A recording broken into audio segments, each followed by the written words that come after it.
Hello and welcome to a little bit of a different, closer look at EF5s.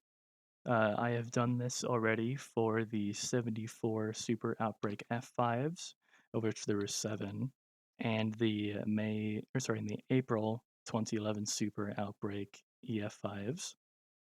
But as many in the weather enthusiast world know, there would be another devastating outbreak just a month later in May 2011. There would also be two separate late May 2013 outbreaks that would produce EF5s. Well, I guess just one EF5 in the 2013. We're also going to be looking at honorable mentions. We are going to be taking a deeper look into Joplin, El Reno-Piedmont, Moore, and El Reno. I'll probably just be repeating myself talking about El Reno, though. We're going to start with the May 22nd, 2011 meteorology. So a short look at that here. I unfortunately couldn't find too much info on the rest of the other meteorologies especially for 2013, or at least I just didn't want to make this video too long either. I think we'd be here for maybe an hour if I did that, and I don't want to make these videos an hour. But in the case of May 22nd, 2011, we had lapse rates of 7.5 to 8 degrees Celsius, which is pretty extreme. We also had a CAPE of around 2,000 to 3,000 joules per kilogram. We also had a dry line that went on to intersect the cold front that was in Kansas, and this would go on to cause a tornado watch to be issued. I can't remember if it was PDS or not.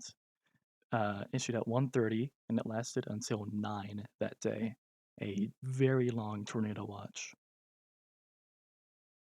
Well, I already stated that tornado watch. Buzz off. May 22nd, 2011 would see a tornado spawn from the southwest of Joplin, Missouri to east southeast of Diamond, Missouri. This is the Joplin EF5. Before any damage was ever done to the town of Joplin or anything like that, the first thing you have to know is that sirens were sounded in Joplin 20 minutes ahead of this tornado, which at the time was like double the lead time, and nowadays is still 5 minutes ahead of the average lead time, which is very impressive. This tornado would go on to cause over 100 deaths, though, unfortunately, which may sound very weird considering how early the sirens were sounded. But also, here's where the context comes in, is that Joplin was at the time one of the few cities that sounded their sirens for winds of 70 miles per hour, which can indeed be quite damaging. Um, at the time, that is one of the requirements for the severe thunderstorm warning. And you can see how the citizens of Joplin did not take the sirens as seriously as needed. The tornado would touch down, obviously, and in Twin Mills Country Club, which I can only presume is this small community over here to the leftmost part of the damage track done by the US here. I believe it was the US Army Corps that tracked this out. This country club was hit at anywhere from EF1 all the way up to as high as EF3 strength. It would then, east of South Schiffer-Decker Avenue, turn into a consistent EF4 to EF5. At this point, steel trusses were being rolled up like paper, according to multiple sources. And also, according to multiple sources, in and around, I believe, the medical center was St. John's Medical Center. If I'm wrong about that, please just let me know. There was deformation and twisting of main support columns. If you know anything about main support columns, their job is to not move and make sure that its structure, well, stays upright and the way it's supposed to be. This tornado, using the sheer power of wind, in this case above 200 miles per hour, caused caused multiple main support columns to twist and deform. That is insane. Further on along the path of this devastating beast, McClellan Boulevard and 26th Street would be virtually obliterated. There would not be very many homes left on these streets. Moving further along its path, 100-pound manhole covers, which are in the road.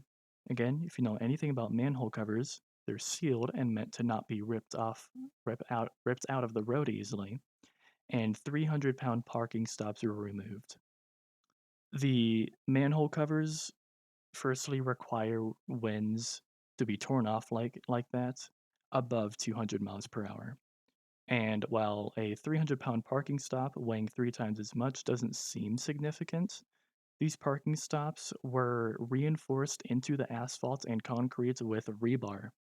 So they were also meant to never be moved, and they were removed, which is crazy to think about. If you've ever tried to lift a reinforced parking stop up, I sure hope you can't, because if if you can, you're a Superman, and you need to go start saving the world. But as we know, tornadoes are Supermen. Further along this path, even still, the Walmart parking lot would be completely scoured. A bank with the only remaining bit of the bank you could even tell, the bank vault, only remained. And the last bit of EF5 damage this tornado produced was completely wiping away a gas station and the subsequent convenience store that went along with the gas station. This tornado on radar had a extremely impressive hook, as we can see here in the bottom right. One of the best hooks I've ever seen. We move on to 2 days later, May 24th, 2011.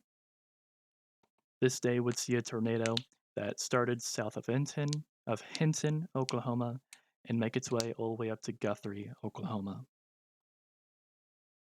This tornado would intensify extremely rapidly. Very early on in its life, it's being reported as EF4 to possibly even 5 at this point, throwing cars thousands of feet.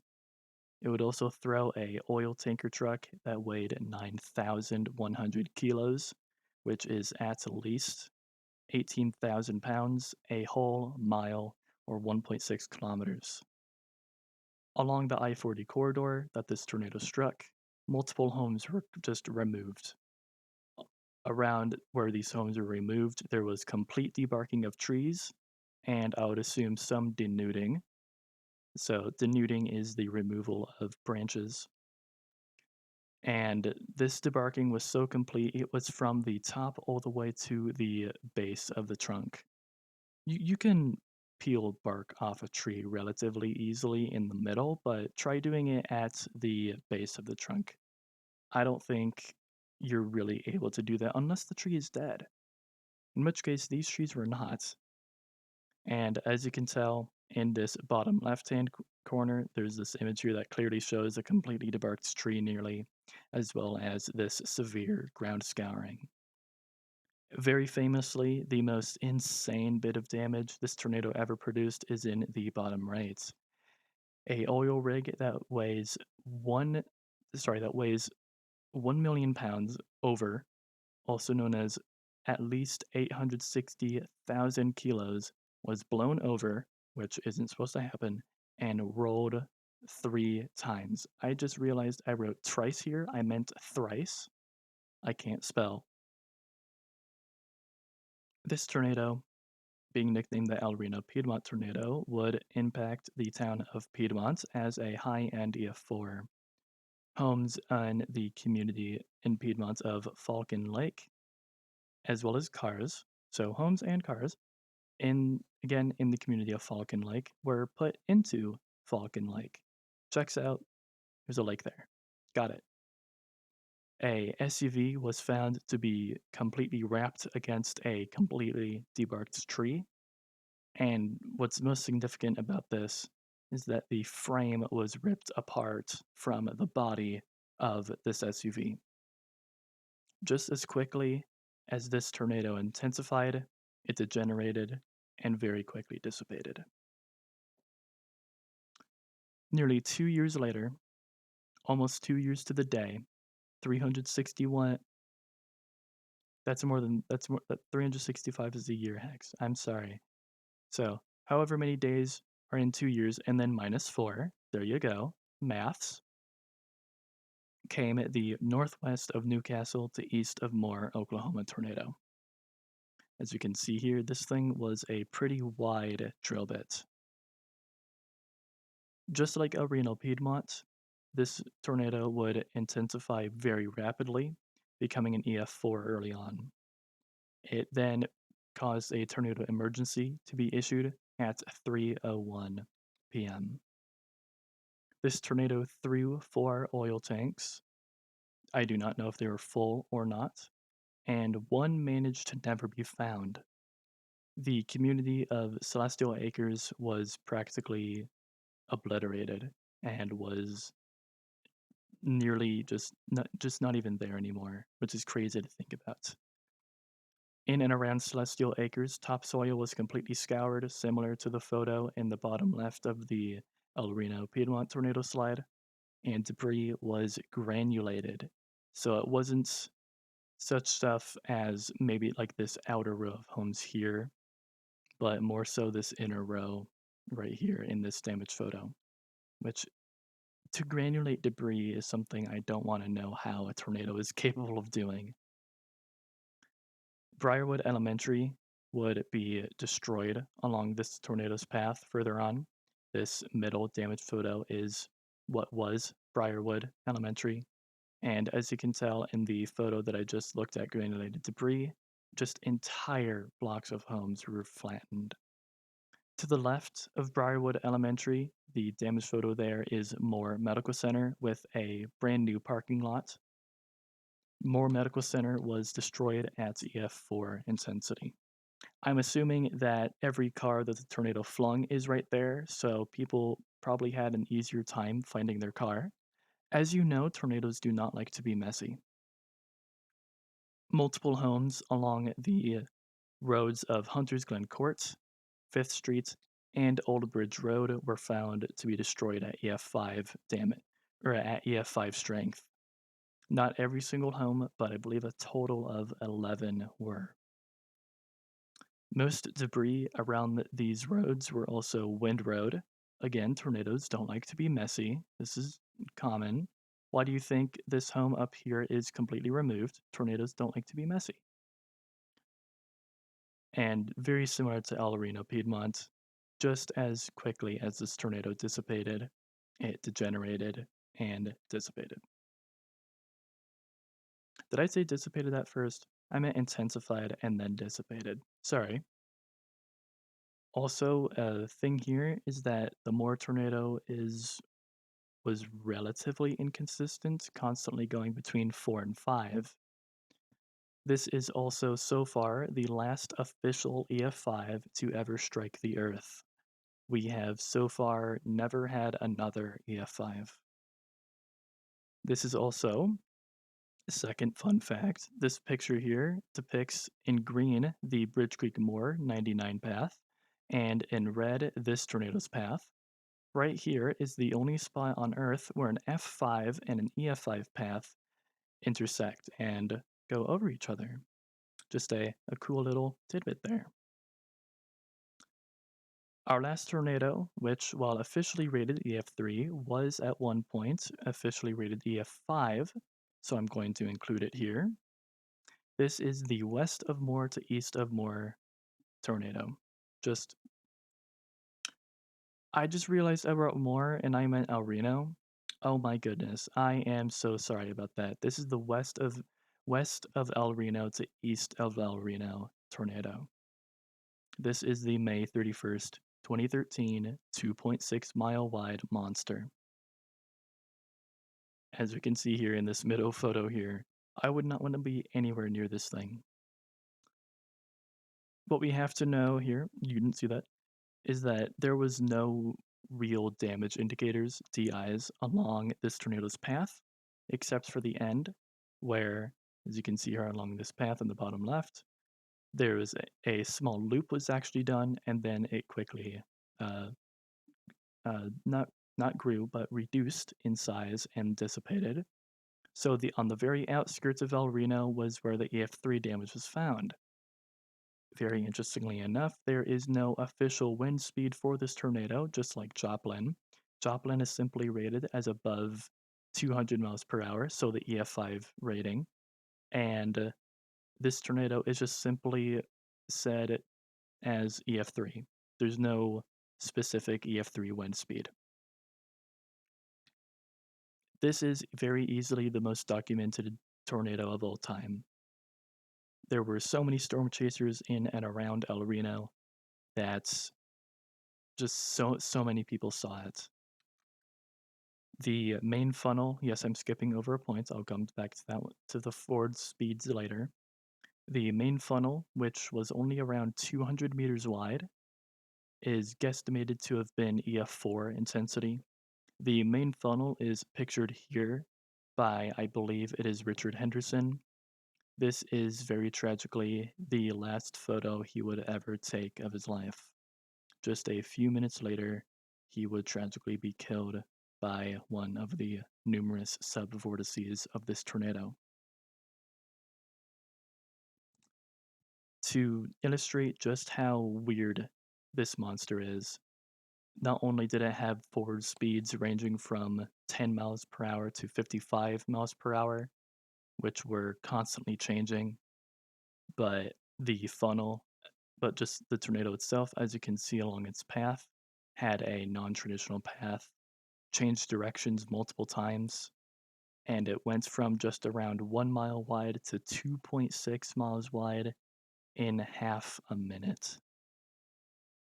This thing is just such an odd tornado, it is insane. It was also probably the most multi-vortex thing you could ever possibly imagine. In fact, I could only imagine that a tornado can only get this wide because of being multi-vortex. Multiple vortices are how many people got injured from this tornado. It's how Mike Bettis got his car, how Mike Bettis's car got rolled. It is how tragically Tim and Paul Samaras and their teammate tragically died, and also again very tragically how Richard Henderson died. This tornado was not rain wrapped. Instead, it was the rain cloak was actually the tornadic circulation. This is probably the maximum size I would imagine a tornado has to be to where the signifier that a tornado is there actually is the tornado. And there has always been a controversy on the rating of this thing. Officially, it is EF3. At one point, it was EF5 because of the 295, 296 mile per hour winds seen on Doppler on wheels. And the NWS has commented on this. They do find Doppler on wheels wind speeds reliable. However, the problem comes in where that they say that they prioritize the damage survey numbers. The problem that I personally have is when you see such a big difference in the speeds that you find. While yes, it is true that no damage indicators or degrees of damage were found to support the EF5, the fact that winds go from anywhere from 294 to I think all the way up to 338 in some subvortices should really be a outlier to this. Although I am not a damage surveyor for the NWS, I am not certified to ridicule them or to say that they're bad because they're not. But that is just my personal opinion there, is that it should be rated EF5.